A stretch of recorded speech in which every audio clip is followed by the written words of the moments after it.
दिल्ली दंगे का सबसे नया और बहुत ही सनसनीखेज और एक्सक्लूसिव वीडियो सामने आया है। आपको सबसे पहले वीडियो नंबर 1 हम दिखाते हैं। इस वीडियो में दंगाई हाथ में तलवारें लिए दंगे की प्लानिंग करते नजर आएंगे। ये वीडियो जहांगीरपुरी के हैं और दंगे से ठीक कुछ देर पहले के, और यहीं से हुई दंगे की शुरुआत। तस्वीरों में आप देख सकते हैं कि सफेद रंग की कार के नीचे से एक दंगाई तलवार निकालता है। तलवार दंगाई की कमर की ऊंचाई जितनी लंबी है।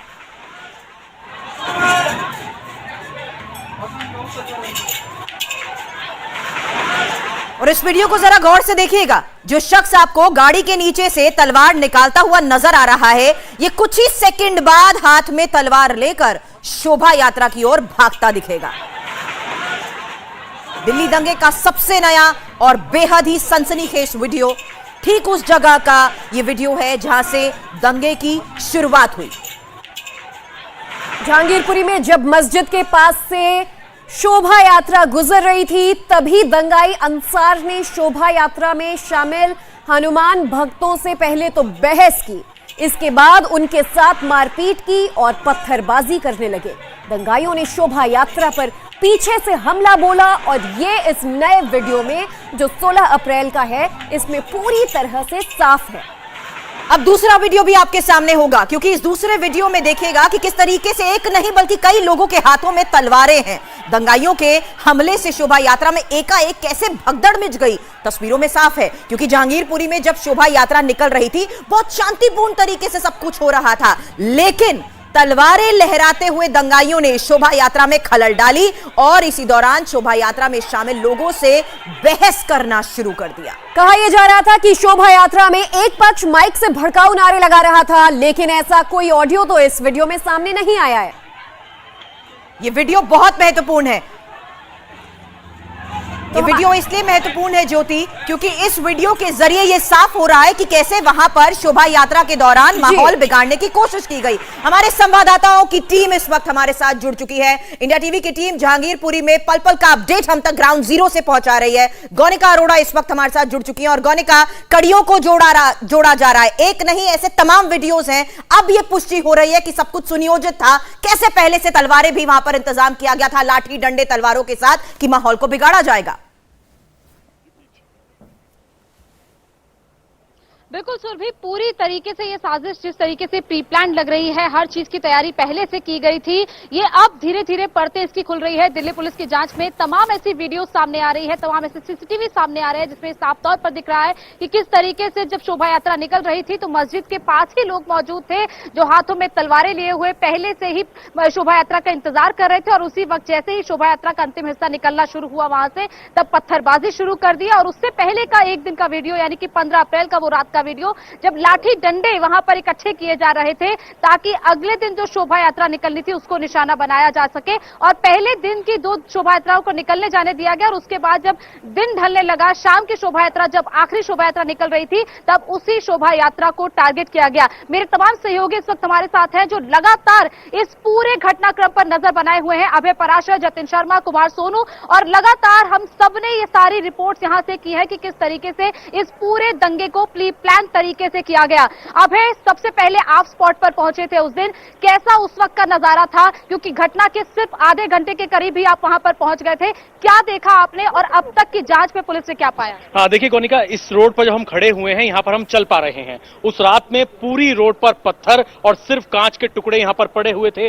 बड़ी संख्या में पुलिस बल था। और जिस वीडियो का जिक्र आपने अभी किया गौनिका, वो सबसे लेटेस्ट वीडियो है जो ये दर्शाता है कि पूरी तरीके से प्लानिंग की गई। मैं चाहूंगा एक बार पीछे की तरफ ये जो तस्वीरें हैं, ये तस्वीरें दिखाएं शिशिर। ये जो मस्जिद है गौनिका, यहां से जैसे ही शोभा यात्रा निकली, पुलिस ने अपनी एफआईआर में गौनिका, अभय ने उस वक्त के हालात हमें दिखाए थे, लेकिन बड़ा सवाल इस वीडियो के बाद ये खड़ा हो रहा है कि आसपास की कबाड़ की दुकानें थी, उस कबाड़ की आड़ में वार करे गए, यानी कबाड़ में ही लाठी डंडे तलवार, यहां तक कि कांच की बोतलों से वार की प्लानिंग थी।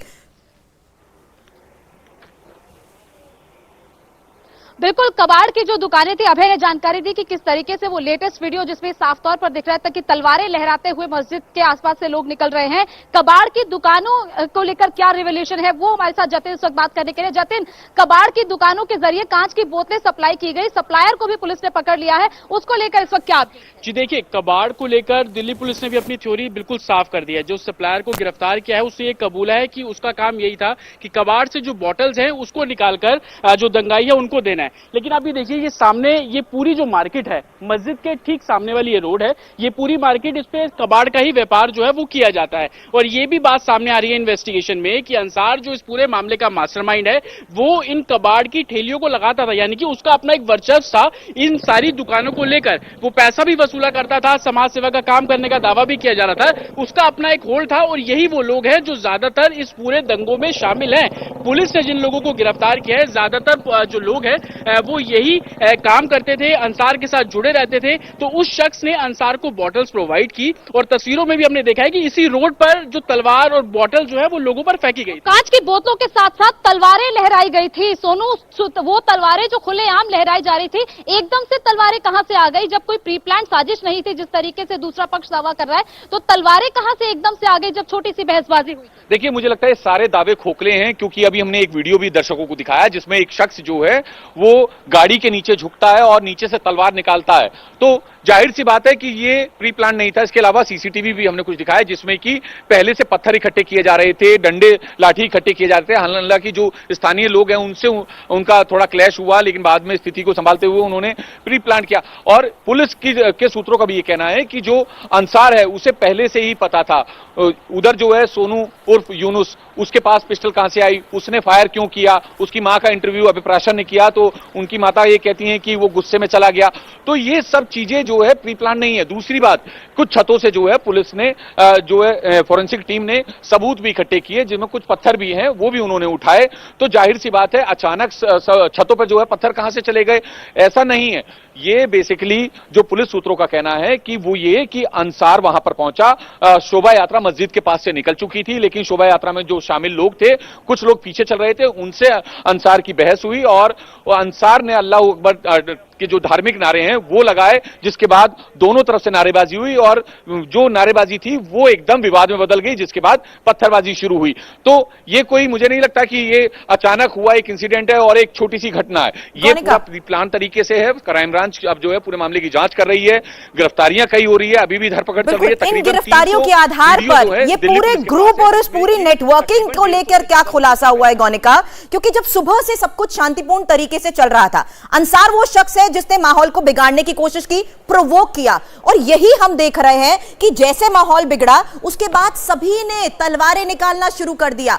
ये मैं आपसे जानना चाहती हूं, क्या ये पूरा एक नेटवर्क था जो घात लगाए उसी इलाके में था? क्योंकि ये सब लोकल लोग हैं, इनकी नजर में थी पूरी प्लानिंग और इन्हीं के जरिए इसे अंजाम दिया गया। और प्लानिंग के साथ साथ गोनिका वो वजह भी इसका जिक्र जरूर कर देंगे जिसमें दावा तो ये किया जा रहा है कि हमें भड़काया गया, इसके बाद तलवारें निकालने को मजबूर हुए। लेकिन जिस वीडियो का जिक्र कुमार सोनू भी कर रहे हैं, उस वीडियो में पूरा वीडियो हमने दर्शकों को सुनाया, दूर दूर तक ऑडियो में कहीं भी कुछ ऐसा भड़काऊ नारा तो हमें सुनाई में नहीं आता।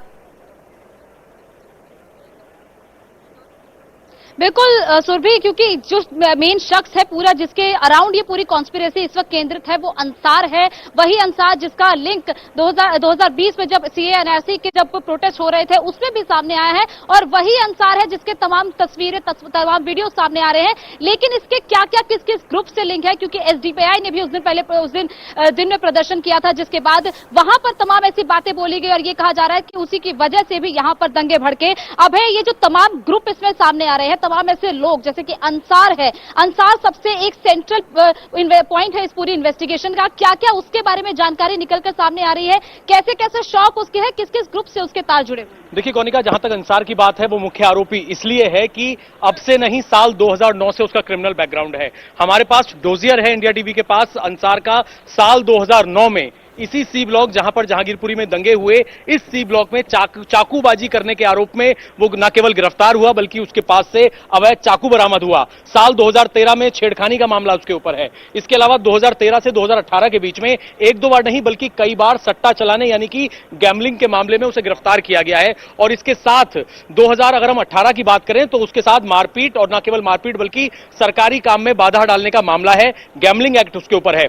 कबाड़ का वो काम करता है बड़े तौर पर। इसके साथ ही जिस तरीके की तस्वीरें कुमार सोनू ने उसकी नई तस्वीरें दिखाई कि शराब का शौकीन है, बड़ी बड़ी सोने की चैन पहनकर वो घूम रहा है, तो उससे कहीं ना कहीं ये भी है कि हथियार सप्लाई करने में भी, जैसा कि सोनू कुछ जानकारी देना चाह रहे हैं। जी सोनू, मैं यही जानना चाहूँ कि हथियार सप्लाई किए, क्या उसमें से तलवारें भी थी जो सप्लाई की गई? कार में से तलवारें कहां से निकाली? देखिए, पुलिस अभी इस पूरे मामले की जांच कर रही है। हालांकि क्राइम ब्रांच की जांच जो है अभी बड़ी इनिशियल स्टेज पर चल रही है, तो इसलिए ज्यादा बोलने को क्राइम ब्रांच के अधिकारी तैयार नहीं है।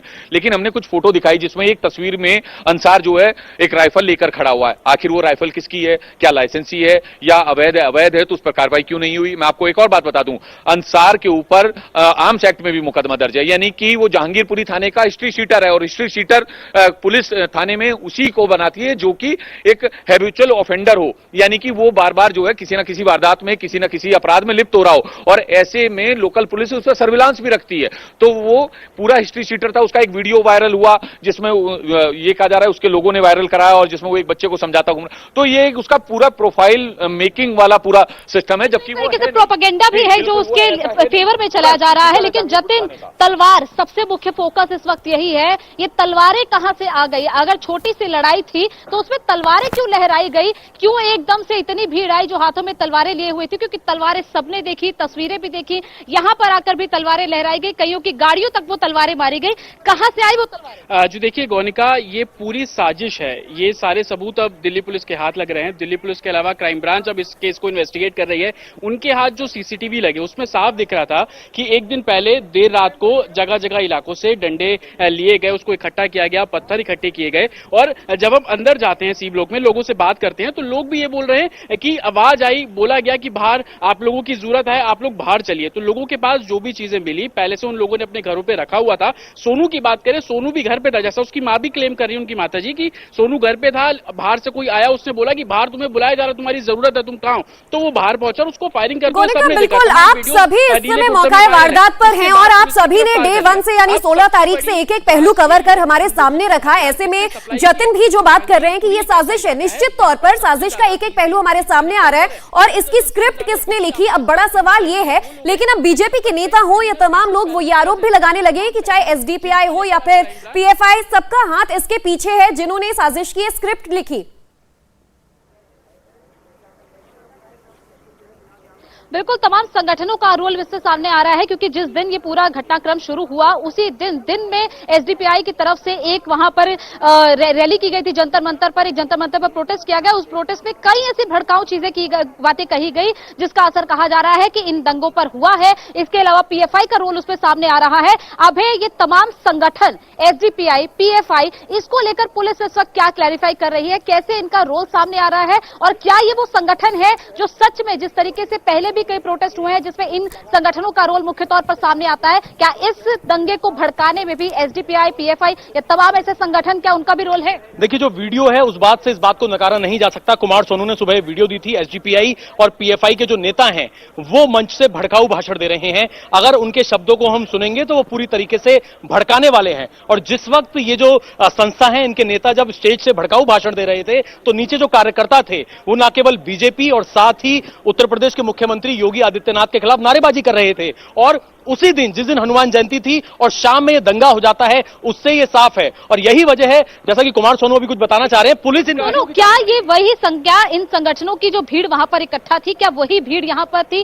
क्या वो लिंक सामने आया है? पुलिस ने इसके बारे में क्या कुछ साफ अभी किया है या अभी इस पूरे मामले की इन्वेस्टिगेशन अभी पुलिस? देखिए, जांच हर पहलू पर चल रही है क्राइम ब्रांच की। मैं आपको बता दूं कि अभी दीपेंद्र पाठक से भी हमारी बात हुई, जो स्पेशल सीपी है, उनका कहना है कि हर एंगल पे जांच की जाएगी। रही बात एसडीपीआई की, तो उनके जो सफरुद्दीन अहमद हैं, जो कि नेशनल वाइस प्रेसिडेंट है, मेरी उनसे बात हुई तो उनका यह कहना था कि वहां कोई भड़काऊ भाषण नहीं दिया गया, जबकि वहां पर यह नारे लगाए गए कि अगर जो है दोषियों पर कार्रवाई नहीं की, जो जो ये अजान विवाद है, शोभा यात्रा विवाद है, जो भी है, उन पर कार्रवाई नहीं की तो जो हम करेंगे उस कार्रवाई की जिम्मेदार भारत सरकार होगी। यानी आप हाथ में कानून ले लेंगे, ये आपको अधिकार किसने दिया? और उसके बाद वो जो अहमद साहब हैं वो उस बयान को डिफेंड कर रहे हैं, वो कह रहे हैं कोई भड़काऊ भाषण नहीं दिया, कोई भी हमने ऐसा बयान नहीं दिया जिससे कि पुलिस जो है कार्रवाई करे। तो पूरी तरीके से डिफेंड करते दिखे। हालांकि लेकिन अभी वो भी जयपुर में सवाल उन्होंने कहा कि सबूतों के आधार पर उठ रहे हैं जो वीडियोस के जरिए सामने आ रहा है। सोनू के पास रिवॉल्वर कहां से आई? अचानक हाथ में सीधा अचानक बाहर आता ये नीले कुर्ते में शख्स फायर करना शुरू कर देता है, ये देखते हुए कि वहां भगदड़ मची हुई है। मेरा सवाल आपसे इस आधार पर है, जो आम लोग हैं वो कहीं ना कहीं इस बात का इशारा कर रहे हैं कि प्लानिंग की जा रही थी, जिसका उनकी तरफ से भी विरोध किया गया। जतिन के उस वीडियो के आधार पर मैं ये सवाल पूछ रही हूं, जो रात का वीडियो है जिसमें लोगों को कुछ घंटे पहले ही पूरी प्लानिंग में शामिल करने की, यानी स्थानीय लोगों को पूरी प्लानिंग में शामिल करने की कोशिश की गई। सिर्फ लोग नहीं सुरभि, बच्चे भी उसमें शामिल थे। बिल्कुल बिल्कुल बिल्कुल जतिन, मैं आपसे यही सवाल पूछना चाहूंगी। एक जो वीडियो है 15 अप्रैल का, जिसमें ये साफ दिख रहा है कि कुछ लोग लाठी डंडे इकट्ठा कर रहे हैं, स्थानीय लोगों से उनकी बहसबाजी होती है। जब वो बहसबाजी वहां पर कर रहे होते हैं, उसके बाद वो लाठियां लेकर वहां से जाते हैं, तो क्या पूरी चीजें प्री प्लान थी? छत पर पत्थर इकट्ठे करना, रिवॉल्वर का इंतजाम करना, लाठी डंडे को इस तरह एक रात पहले ही कलेक्ट करना शुरू कर देना और मौकाए वारदात पर तलवारें आ जाना, ये पूरी प्री प्लान साजिश के तहत किया गया। क्योंकि काफी लोग भी इसका इशारा कर रहे हैं। पुलिस अब तक क्या कह रही है कि किस तरीके से ये पूरे जो घटना है वो सुनियोजित तरीके से की गई है? जी देखिए गौनिका, अभी तक की जांच में जितने भी सबूत दिल्ली पुलिस के हाथ लगे हैं उसमें ये तो साफ है कि साजिश पहले से रची गई थी।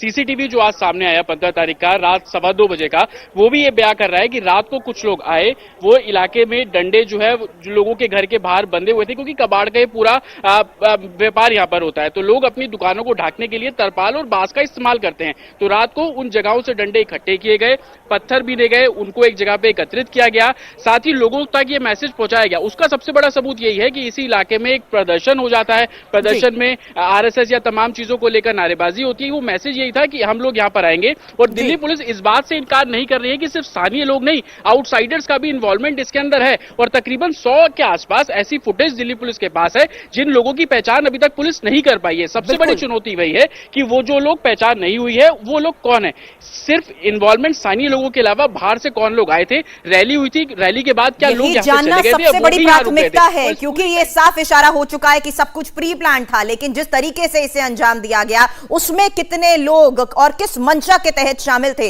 ये बड़े सवाल हैं। हमारे 4 रिपोर्टर्स ग्राउंड रियलिटी तो आपको दिखा ही रहे हैं, लेकिन अभी हमने आपको सिर्फ कुछ वीडियो दिखाए हैं। हमले से पहले वाली रात के वीडियो पर डिटेल में भी हम बात करेंगे अपने संवाददाताओं से। आप बने रहें हमारे साथ। इंडिया टीवी हर वक्त हर जगह डाउनलोड करने के लिए सर्च करें India TV news Google play store या ऐप स्टोर पर।